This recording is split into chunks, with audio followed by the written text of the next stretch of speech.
हरामांगाची शाळा आहे काय? ब्राह्मणांचं धर्मपीठ आहे हे. धर्मपीठ आहे ना, मग न्याय करा ना. माणसाला स्वतःचे विचार मांडायला नाकारतो का तुमचा धर्म?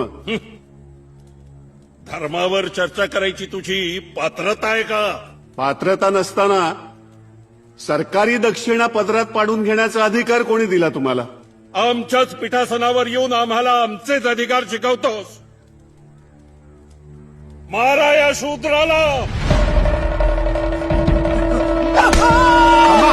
थांबा थांबा थांबा.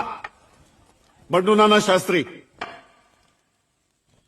ही धर्माची लढाई जर विचारांनी करायची असेल तर मी चर्चा करायला तयार आहे, आणि मनगटाच्या जोरावर करायची असेल तर ती तुम्हाला परवडणार नाही. पुढचा